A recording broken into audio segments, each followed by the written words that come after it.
भाइयों एवं बहनों नमस्कार, नमो नमः। आप लोग का संस्कृत संगम में स्वागत है। आप पढ़ रहे हैं उत्तर रामचरितम। उत्तर रामचरितम की भूमिका चल रही है, आज लगभग अंतिम भूमिका है। आज मैं बताने का प्रयास करूंगा कि उत्तर रामचरितम में कितना समय लगा और कितने समय का डिवाइडेशन हुआ, एक अंग में कितना समय लगा, दो अंग में कितने लगा, तीन अंग में कितने लगा।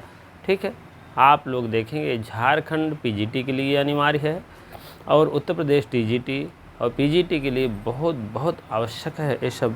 ठीक है, आप लोग एक तरफ से देखेंगे कि उत्तर रामचरितम में 12 वर्षों का घटना का वर्णन है। अब आप जान लीजिएगा, 12 वर्ष के घटना का वर्णन हुआ, लेकिन अभी अभिज्ञान की बात करेंगे। 6 वर्ष है, 6 वर्ष बराबर अभिज्ञान लिख लीजिए। अब 12 वर्ष बराबर उत्तर राम। ठीक है, 12 वर्ष अभिज्ञान और 6 वर्ष अभिज्ञान, 12 वर्ष उत्तर राम।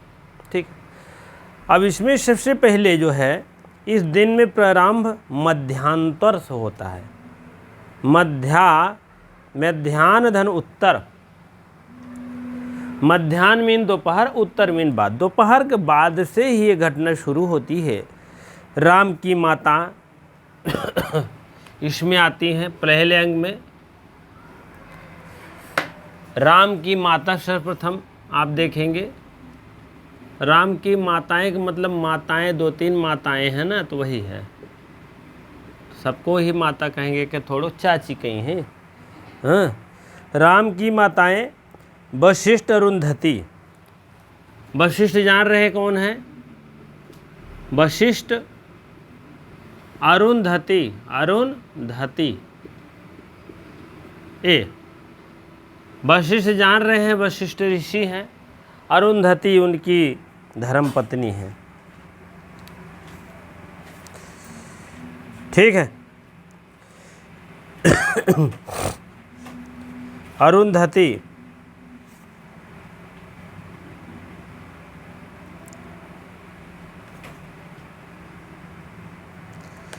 ठीक है, और ऋषिशृंग के यज्ञ में चली जाती है। किसके यज्ञ में? ऋषिशृंग। अरे यार, और ऋष्य और शृंग।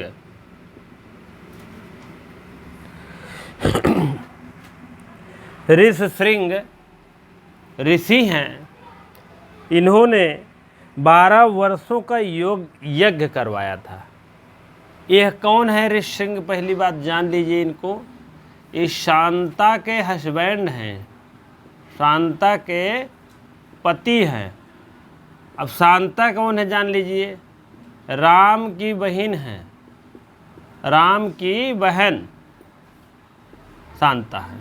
अशांतक पति ऋषिशृंग है। 12 वर्ष का क्या चलाए थे? यज्ञ। उस यज्ञ में राम की माताएं गई थी, वशिष्ठ गई थी, अरुंधति गई थी। पहले अंक का घटना है, दोपहर के बाद शुरू हुआ और उसके बाद चली गई। अपराह्न में धर्मासन होते हुए सायंकाल तक समय लक्ष्मण सीता को लेकर के वन को छोड़ने चले गए। और जैसे शाम हुआ, सायंकाल हुआ, जैसे वैसे दोहद के बहाने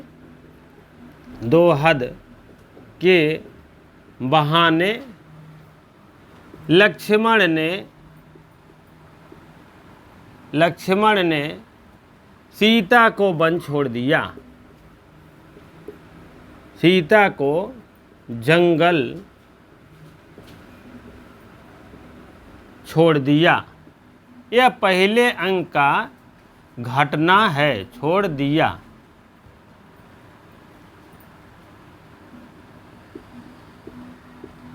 ठीक है, यह पहले अंक की घटना है। राम की माता वशिष्ठ ये सब ऋषि के यज्ञ में जाती हैं और सायंकाल जैसे होता है वैसे दोहद के बहाने दोहद में जानते हैं, जो गर्भिणी होती हैं उनका कुछ खाने पीने घूमने टहलने की शौक़ होती है, इच्छा होती है। वो इच्छा अगर ना करा दीजिए तो वो बच्चों पर असर पड़ता है। सही है ना? ठीक है, सही है? हाँ तो सही है, बता रहे हो तो सही है, झेले हो बता रहे हो तो वही बात है। ठीक है, तो सीता को इसीलिए उनकी दोहद इच्छा थी कि जंगल देखें, वन देखें, इसीलिए उनको ले जा कर के घुमा दीजिए, थोड़ा चाट फुल्की खिला दीजिए। कहते नहीं जाओ यार थोड़ा सा गंगा जी घुमा दीजिए, थोड़ा सा पार्क वारक पर लेके चले जाइए, थोड़ा सा फुल्की उल्की खिला दीजिए लेडीज़ के। नहीं तो क्या होता है, राल चूता है, सुने हैं बच्चों के, किसको बच्चों को चूता होगा और किसको। ठीक है, तो कहने का मतलब है उसका असर बच्चों पड़ता है। मान लीजिए ना देखे हो कोई चीज़ तो उसका भी असर पड़ता है, इसीलिए सोच दिखा दें। और उसके बाद आत्रेयी वासंती का संवाद होता है, मध्याह्न की सूचना देता है। आत्रेयी और वासंती का संवाद होता है।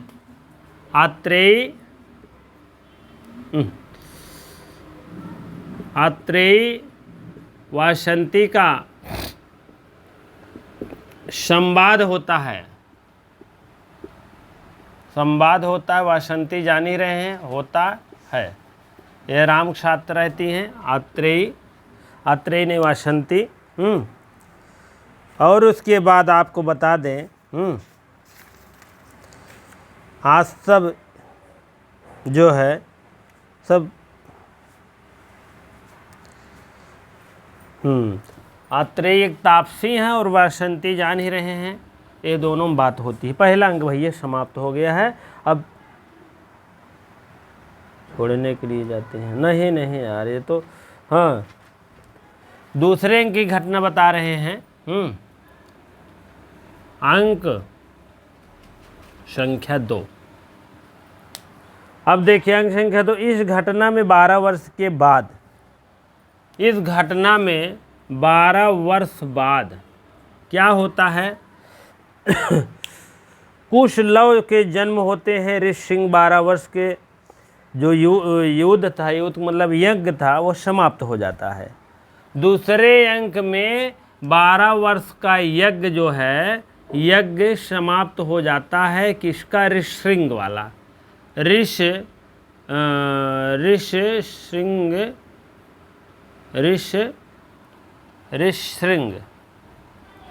ऋषिसिंह का जो चलता है यज्ञ, वो समाप्त हो जाता है दूसरे अंक में। और उसके बाद आत्रेयी वासंती का संवाद होता है, दोपहर का महीना होता है, और उसके बाद इसी पे समाप्त हो जाता है।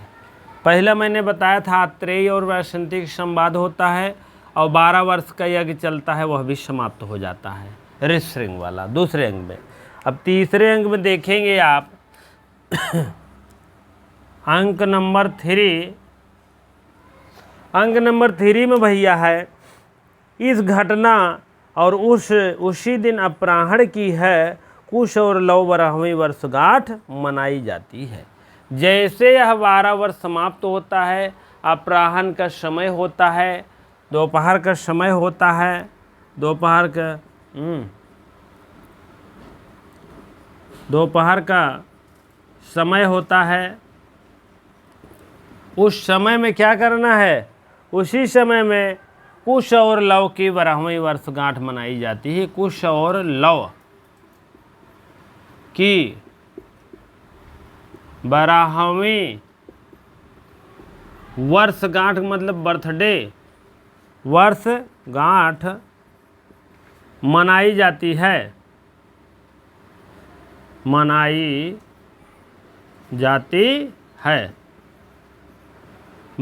वर्षगांठ, 12वीं मतलब 12 वर्ष का बच्चा हो जाता है तो उसकी वर्षगांठ मनाते हैं। वही बात हुआ था तीसरे अंग में। अब चतुर्थ अंग में देखिए क्या हाल चाल है। अंक नंबर 4, इस घटना का संभवतः एक दिन की घटना है। यह चौथे अंक बता रहे हैं, एक दिन की घटना है, एक दिन की घटना है। कुश लव की बढ़ावे वर्ष का नहीं। राम संभवतः एक दिन पंचवटी में आकर दंडकारण दंडक बन के दर्शनार्थ हो गए। राम जो है राम एक दिन पंचवटी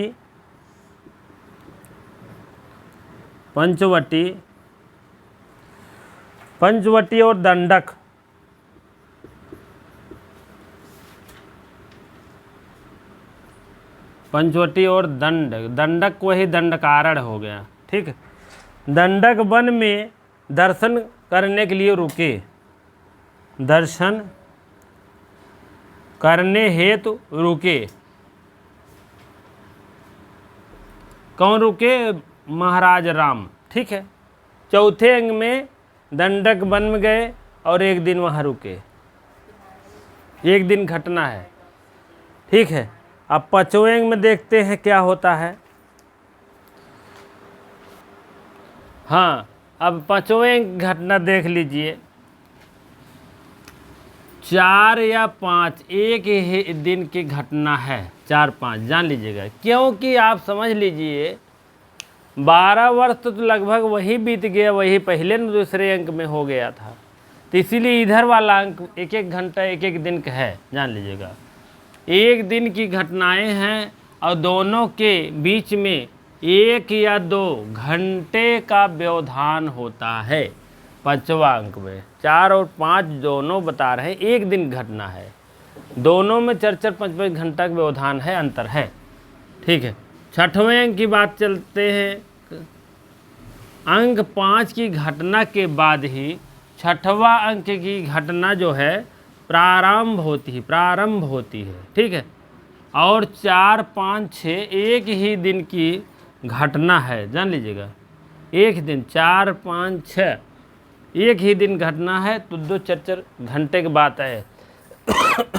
जैसे 4 घंटा पांचवें में लगा होगा, 4 घंटा छठवें में लगा होगा।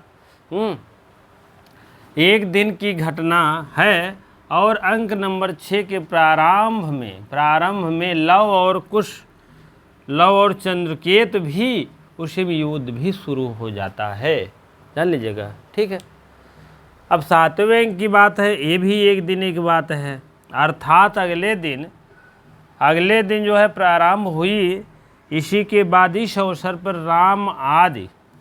राम का मतलब राम, लक्ष्मण, सीता, हनुमान सभी, राम की माताएं तीनों, और उसके बाद अरुंधति और जो है वहाँ की जो सेविका या आश्रम की जो अध्यक्षता सब रहे होंगे।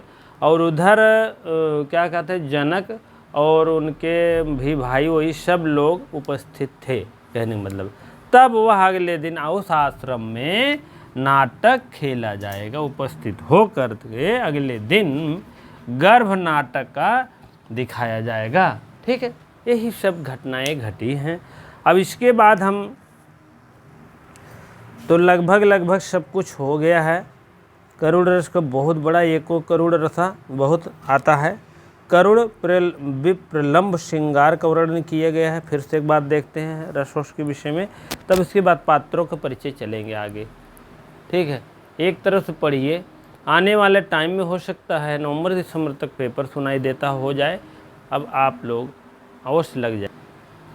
उत्तर रामचरितम में प्रधान रस माना जाए, मान लीजिए प्रधान रस की बात करें तो विप्रलंब श्रृंगार,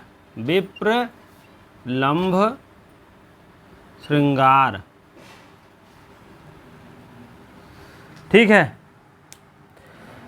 करुड़ विप्रलंब श्रृंगार, थोड़ा सा करुड़ जोड़ दीजिए। करुड़ तो है, करुड़ विप्रलंब श्रृंगार, ठीक है। और निर्वहण संधि में अंतिम में अद्भुत रस होता है। निर्वहण संधि अंतिम में, निर्वहण संधि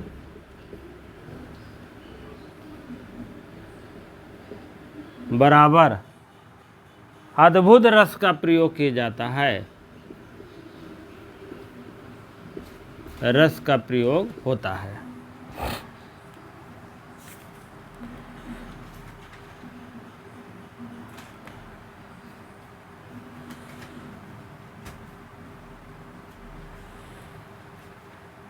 विप्रलम्ब श्रृंगार हो गया है।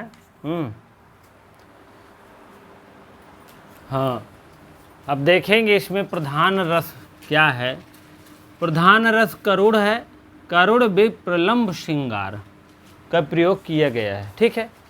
और निर्वहन संधि का प्रयोग भी अद्भुत रस में अंतिम में किया गया है, ठीक है, 7वें अंक में, ठीक है। गौड़ी और वैदर्भी रीत का समन्वय हुआ है इसमें। गौड़ी मतलब बहुत बड़े बड़े समास, वैदर्भिक बहुत मध्यम समास, ठीक है। बहुत जो बड़ी बड़ी लाइन, एक ही लाइन पूरा यहाँ से यहाँ तक रहता है तो गौड़ी है, थोड़ा थोड़ा रहता है तो वैदर्भी है। लाठी दोनों मिश्रण है, ठीक है, बताए थे। वैद गौड़ी 4 लाठी मारो 5 लाठी मारो।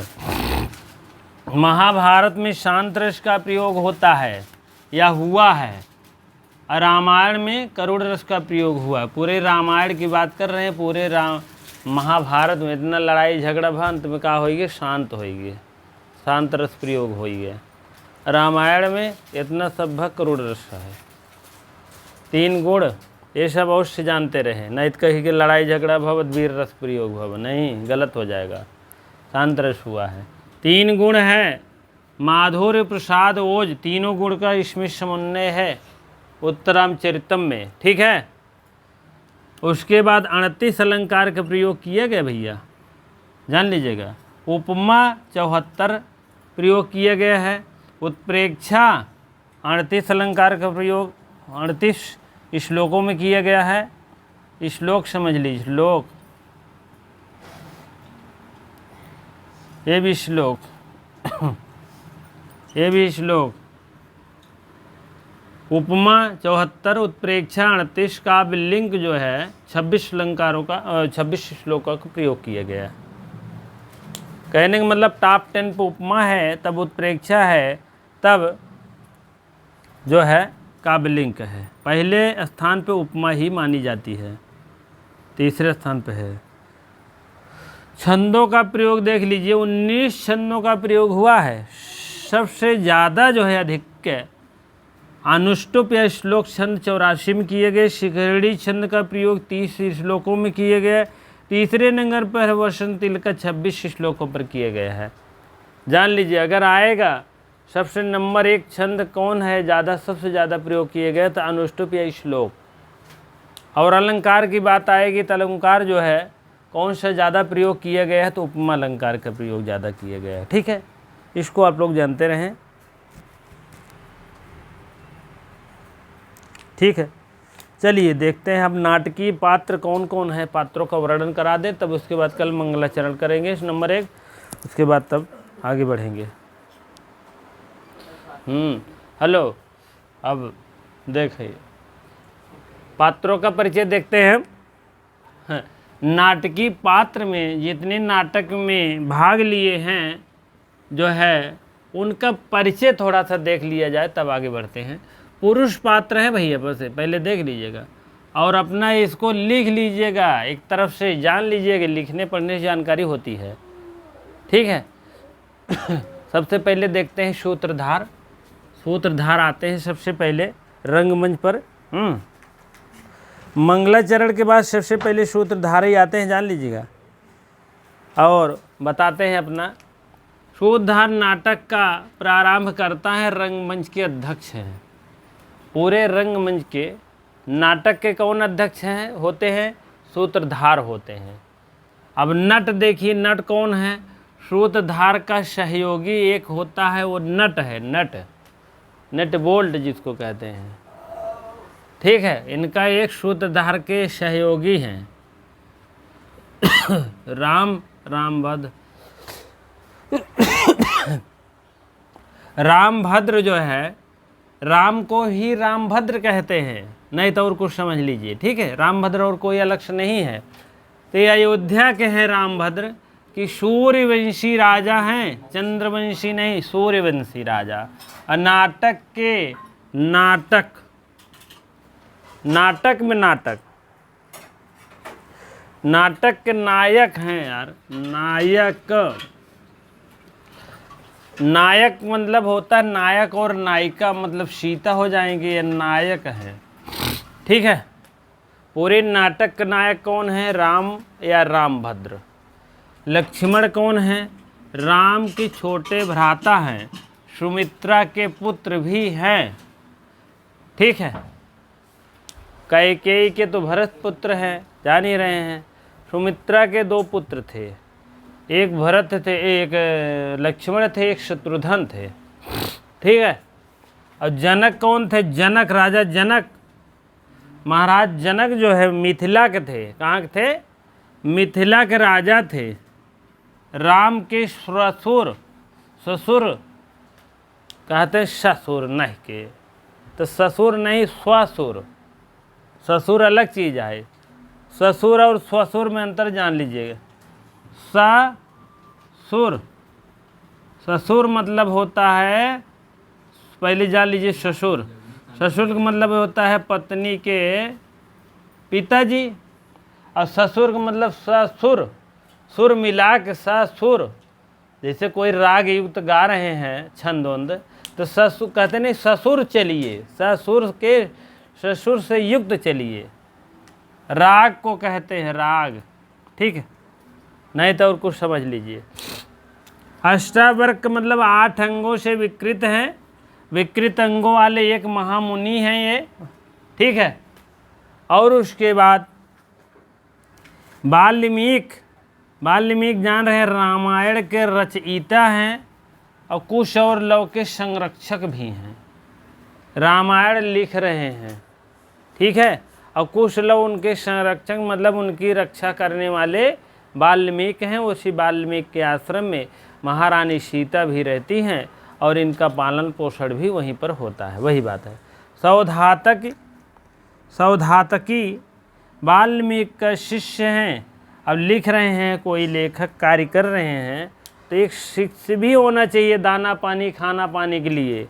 ठीक है, अब तो ऐसे जो है ऐसे महाराज जी हैं। हाँ, ऐसे क्या कहते हैं उसको हो, हाँ, ऐसे महाराज हैं, ऐसे महामुनि हैं। उनके शिष्य नहीं, शिष्य संरक्षण में रहती हैं, जान लीजिएगा। अब समझ लो कितने प्रतापी, कितने हैं महाराज। दंडायन कौन है? सौद्धांतिक जैसे हैं शिष्य, वैसे ये भी शिष्य हैं। किसके शिष्य हैं?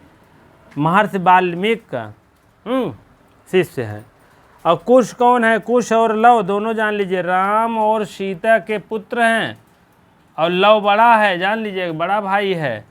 और राम और सीता के भी पुत्र हैं। कुश जो है छोटा भाई है।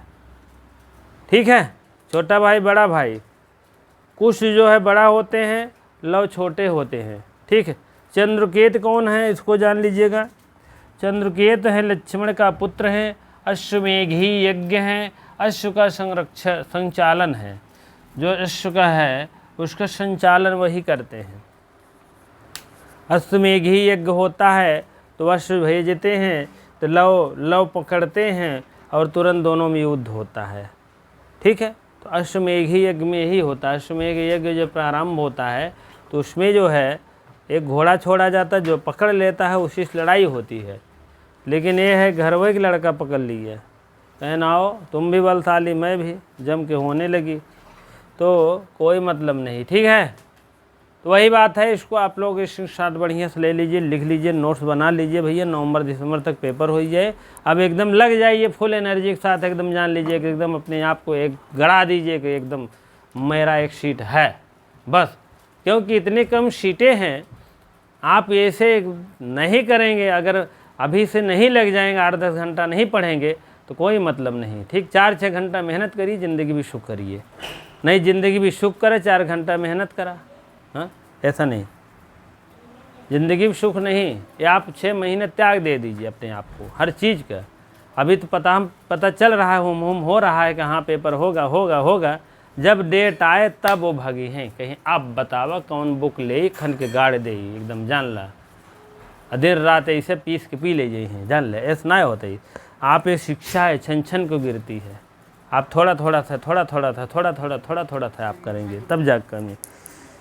अभी 2-3 ग्रंथ बाकी है, हम भी तेज़ी से थोड़ा चलेंगे जिससे कि आपका पूरा हो जाए। हाँ, अब थोड़ा सा पात्र बचित है, इसको देख लेते हैं। सुमंत्र कौन है? चंद्रकेतु का वृद्ध सारथी। चंद्रकेतु हैं, उनके सारथी हैं, रथ है, रथ के सारथी सुमंत है। ठीक है। विद्याधर कौन है? यह एक देव विशेष है, विद्याधर और विद्याधरी। ठीक है, ये आपको 5वें 6वें अंक में आते हैं। ठीक है। कंचुकी कौन है? गृष्ट है, अंतापुर में रहने वाला एक वृद्ध ब्राह्मण। दुर्मुख कौन है? राम का गुप्तचर, गुप्त संदेश देने वाले। शाम्बुक कौन है? शूद्र तपस्वी, तपस्वी में जो तपस्या करते हैं। ठीक है, वो शूद्र तपस्वी कौन है? शाम्बुक हैं। ठीक है, तपस्वी होते हुए भी मार डाले, एक तपस्वी क्यों, आप समझ लीजिए, तपस्वी को नहीं मारना चाहिए। ठीक है, कोई भी संत अगर है उसको मारोगे तो आपको पाप मिलेगा इस हिसाब से। ठीक है, अब क्या बातें हैं क्या नहीं है, लेकिन अपना भी दिमाग चलाना चाहिए। चलिए, जो हो गया जाने दीजिए। ठीक है। बटवा वाल्मीकि के माध्यम से एक मुनि कुमार हैं, वाल्मीकि के माध्यम से बटवा कौन है? मुनि कुमार हैं। जैसे उसमें आए थे अभिज्ञान शाकुंतलम में 2 मुनि कुमार नहीं हाथ में ले आए थे गहने वहने कपड़े उपड़े, वही बात है यहाँ भी मुनि कुमार हैं। पुरुष है, अश्वमेघी अश्वका रक्षक सैनिक। सैनिक कौन है? पुरुष है। ठीक, इतने तो भैया 19, उधर नंबरिंग ना पड़ा हो तो आप जान लीजिए कि 19 पात्र हैं पुरुष। कितने पात्र हैं? आप लोग इसको नंबरिंग इसके पहले वाला हो सकता है भूल गए हों, तो आप लोग लगा लीजिएगा नंबरिंग। अब स्त्री पात्रों की परिचय हो जाए, तब अन्य लोगों हैं, कुछ लोग अन्य लोगों हैं थे, तब उसके बाद समाप्त होती है।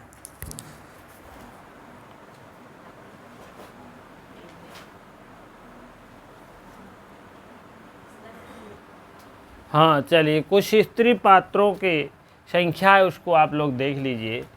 सीता हैं, सीता राजा जनक की पुत्री हैं और राम की पत्नी हैं। वासंती वह एक वन देवता है। मैं पिछले बार में कहीं बताया है कि वन देवता और वासंती अलग है या जो भी है, लेकिन वासंती का नाम है वन देवता, वन देवता कही जाती हैं और सीता की सखी हैं। लेकिन ये जो है सीता के साथ रहती तो हैं ज़रूर, ओ सीता की सखी हैं। ठीक है, और यह जो है मेन बात है, तो राम के साथ कौन रहता है? तमसा मुरला। रुको, अभी हम बता रहे हैं।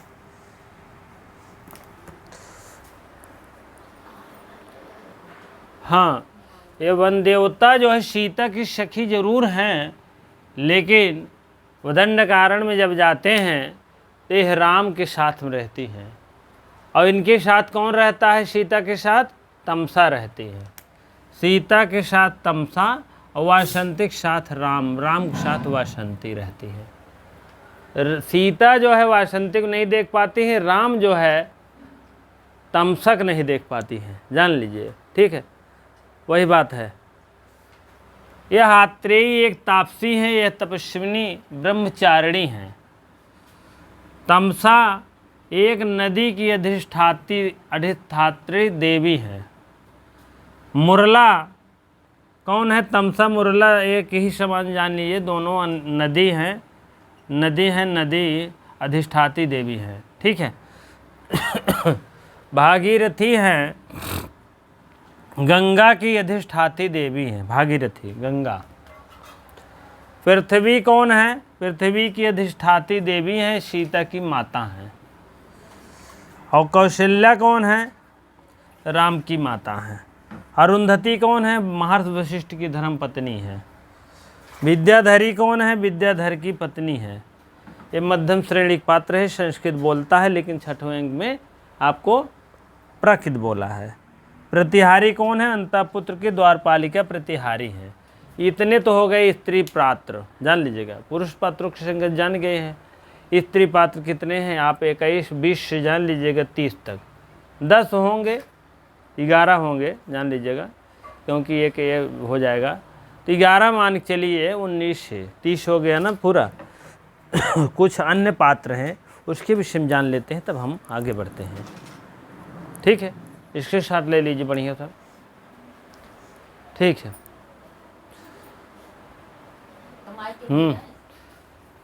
हाँ, नाटकीय पात्र में अगला देखते हैं। कुछ अन्य पात्र हैं, हम देख लेते हैं। अन्य पात्र का मतलब है केवल वहाँ उल्लेख मिलता है, बस उल्लेख मतलब आप सुनेंगे बस। और इसमें ये है कि कुछ आएगा नहीं, कि इनका कुछ एक भी वक्तव्य नहीं कहेंगे लोग। वशिष्ठ का नाम आया है, एक महर्षि हैं रघुकुल के, और रघुकुल के कुल गुरु हैं। कौन है?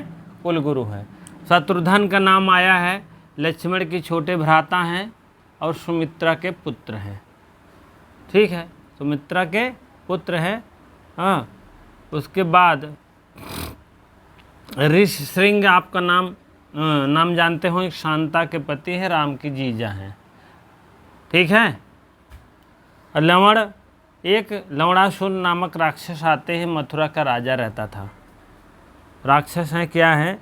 हाँ, अब राजा राक्षस बनता है। आप सोचिए जरा, राजा भी कह रहे हैं और इधर राजा भी कह रहे हैं, इधर राक्षस भी कह रहे हैं। आप समझ लीजिए, हो सकता है राक्षसों को जैसे संहार करता रहा होगा और वहाँ का राजा हो, इस टाइप नहीं। मथुरा का राजा, एक राजा बताओ, कहीं राजा का हो ही नहीं हमारे हिसाब से। राजा तो राक्षस बन नहीं सकता है। आप लोग अवश्य बताएं इसका निदान कुछ। तो ये सब बातें हमको खलता है कहीं कहीं। अगर कहीं गलत बातें हैं तो हम कह देते हैं, ऐसा नहीं है। ठीक है, आपको अच्छा लगे या ना लगे, लेकिन हमको जो बातें नहीं अच्छा लगता कहते हैं हम। ठीक है, क्योंकि जानते हैं लवणासुर नामक अगर राक्षस है वो, तो राजा नहीं बन सकता। अगर राक्षस राजा है तो राक्षस नहीं बनता। क्योंकि आप लोग लॉजिक में पढ़े होंगे, दो केंद्र बिंदु जो भी दो होती है एक साथ नहीं रह सकती है। जैसे श्वेत अश्वेत एक दोनों साथ नहीं रह सकती। यहाँ ये श्वेत ब्लैक बोर्ड है और यहाँ अश्वेत ब्लैक कर दो तो नहीं, दोनों एक साथ नहीं रह सकती, जान लीजिएगा।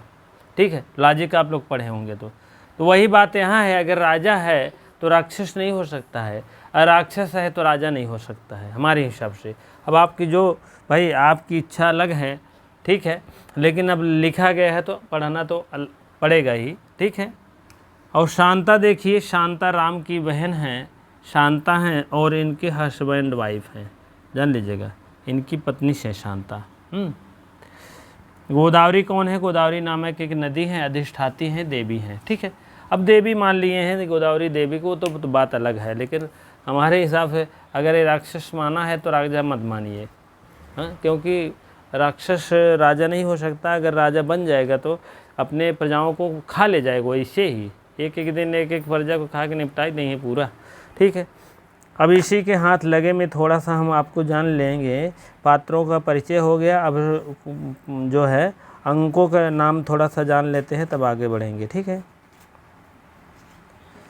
अंकों का नाम हम जानेंगे, कौन कौन अंक है, कितने कितने श्लोक हैं। ठीक है, थोड़ा तो इसको जानेंगे तब हम बढ़ेंगे।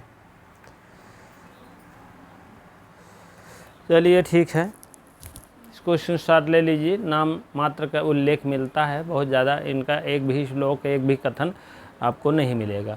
इनके द्वारा कथन कहा गया है, जैसे आपको ऋषिंग का नाम आएगा, वो अपना 12 वर्ष का जो है यज्ञ चलाते हैं, तो ये सब आएगा। लेकिन जो है उल्लेख ही है, बहुत ज़्यादा नहीं है इनका।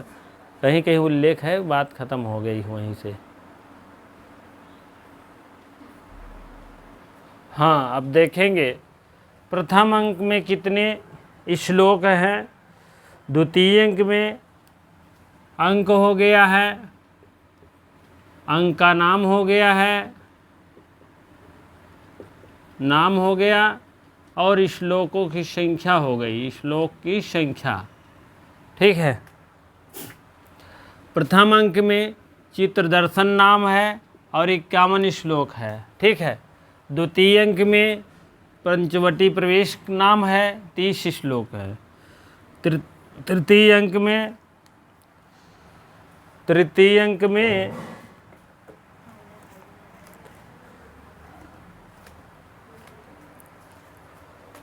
कहाँ गया यार, तृतीय अंक में छायांक है और 48 श्लोक है। जान लीजिएगा, श्लोक हैं, ये बहुत महत्वपूर्ण प्रश्न है, कभी कभी टीजीटी में पूछा जाता है कितने श्लोक हैं।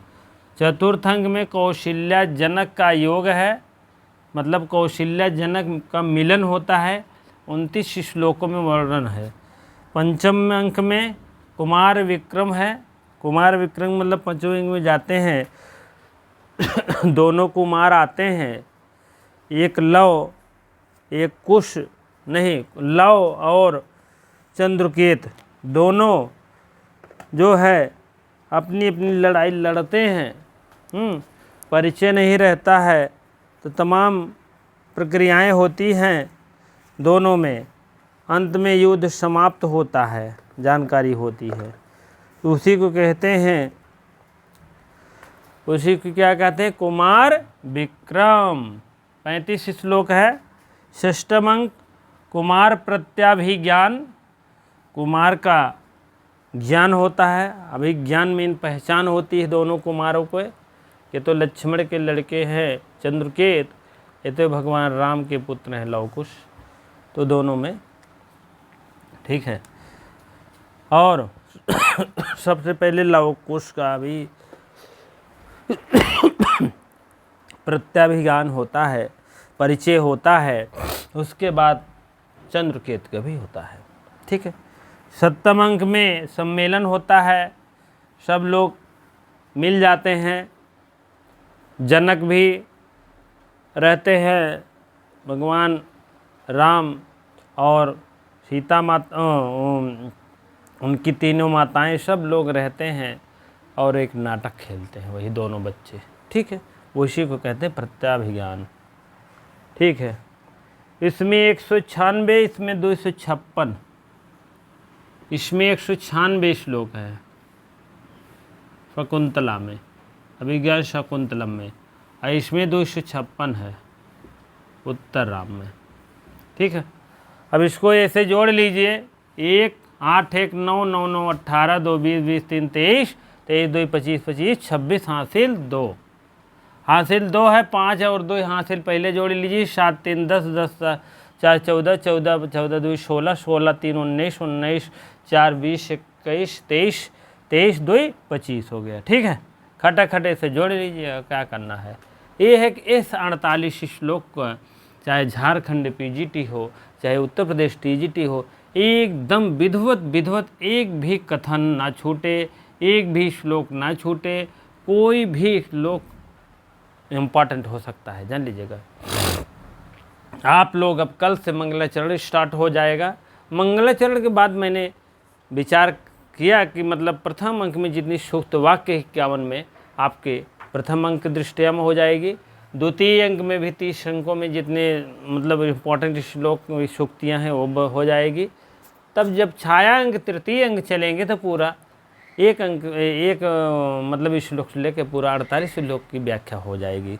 ठीक है, तब फिर पंचम चतुर्थ अंक आएंगे, फिर वही हाल होगा। हाँ, जैसे था, जैसे सूक्त इम्पोर्टेंट है उसको ले लेंगे, कथन इम्पोर्टेंट है उसको ले लेंगे, पाँचवें चलेगा, चौथे पाँचवें का भी वैसे इम्पोर्टेंट चीज़ें बताएंगे। अलग अलग का कहने का मतलब वीडियो रहेगा। अब प्रथम अंक का और मंगलाचरण के एक रहेगा, द्वितीय अंक का अलग रहेगा, चाहे जो भी जय भी कथन हो। छाया अंक तृतीय अंक लंबा चलेगा, जान लीजिएगा, उसमें और भी अंक बन सकते हैं।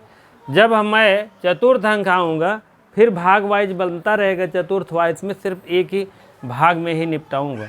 पंचम में भी एक भाग में, षष्टम में भी एक भाग, सप्तम में भी एक भाग, एक एक एक एक भाग, 6 में तो एक एक भाग बनेगा।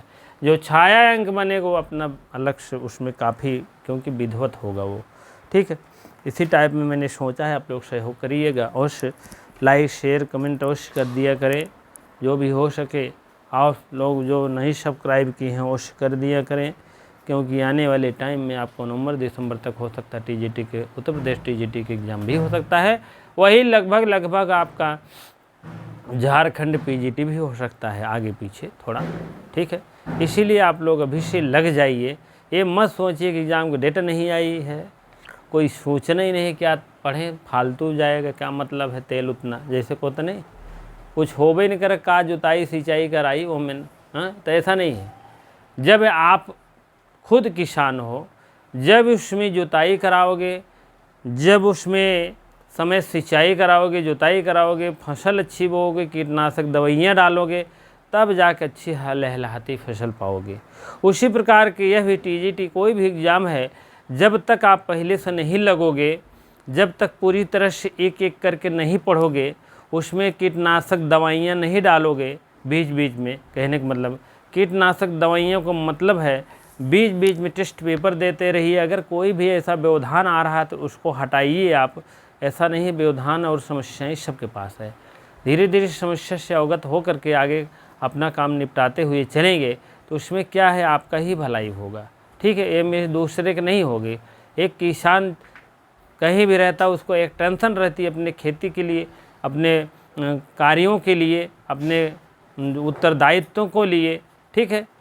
कहीं अभी जाता है, 2-4 दिन रुक जाता है या देश या किसी रिश्तेदारियों में, तो उसका मन नहीं लगता, मेरी खेती गड़बड़ हो जाएगी, मेरे धान में कीड़े पड़ गए थे, मेरे धान की सिंचाई करना, मेरे धान की रोपाई कराना, मेरे धान की खाद पानी उचित व्यवस्था समय समय पर करना है। तो ये भी एक आपका एग्ज़ाम भी खेती की तरह है, जान लीजिएगा। इसमें आप क्या करेंगे, धीरे धीरे आप एक जो है सहनशीलता बन करके आप लगे रहेंगे, तो सिंचाई जुताई समय समय करते रहेंगे। इसका सिंचाई जुताई का मतलब इसको एक तरफ से पढ़ते रहेंगे, समय पर टेस्ट पेपर देते रहेंगे, तो आप अवश्य एक न एक दिन हो जाएगा सफलता वो, ठीक है। चैनल सब देखिए, ऐसा नहीं जो आपका विश्वसनीय चैनल है उसको विधिवत एक तरफ से देखिएगा, हाँ, जिससे आपको भी कुछ अपना नोट्स वोट्स अगर हो सकते तो बनाते चलिए, अगर नहीं हो सक रहा है तो आप पढ़ते चलिए, क्योंकि नोट्स बनाने में 1 बार 2 बार बनाएंगे तो आपको पढ़ने में आसानी होगी, आपको याद होने में आसानी हो जाएगी। इसी प्रकार से जो है आप लोग पढ़ा करिए, ठीक है। इसी प्रकार इतनी देर बने रहने के लिए आपको बहुत बहुत धन्यवाद, 1 लाख धन्यवाद, ठीक है। चलिए।